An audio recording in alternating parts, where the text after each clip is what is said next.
This thing on. Hey guys, today's a weird day. Today's a big day for me. So I guess I'll get right to the point. For the last 4 years, I have been competing in road cycling with Kelly Benefit Strategies. I know for anyone here, you're sort of aware of that. You've seen me in the green, you've seen me in the green and white.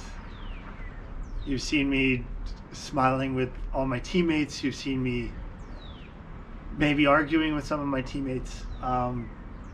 For 4 years, that has been my family for all intents and purposes. Those have been the people I have grown the most with, grown the closest with, and really shared most of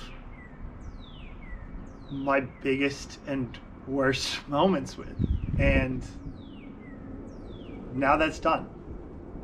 I have now parted ways with Kelly, and it's time for me to go on my own. And obviously there's been a lot of emotions, there's been a lot of tears, there's been a lot of hard conversations, but when it comes down to it, as I've had time to reflect, I've realized how grateful I am of everything that has happened over the last 4 years, but also incredibly excited to see what happens next. And not really just see what happens next, but enable what happens next. And take a different approach that I've kind of been wanting to take for a while.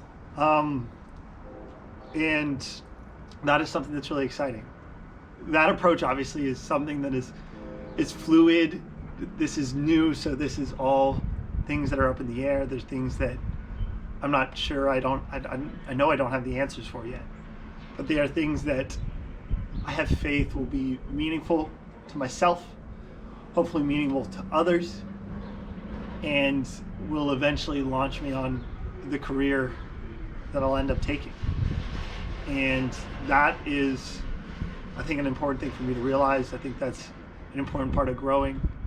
As much as I have invested in the Kelly program, as much as I have cared and loved all my teammates who I've come across the past couple of years, I think when you have a sport like cycling where it is so strange and individual yet also team oriented, you need to have a certain level of competitive drive, you need to have a certain level of dedication, and to be frank, I want to do other things. I want to experience cycling particularly in a different way, and I want to present that experience to the world. And so whatever comes of the next year, what I can tell you is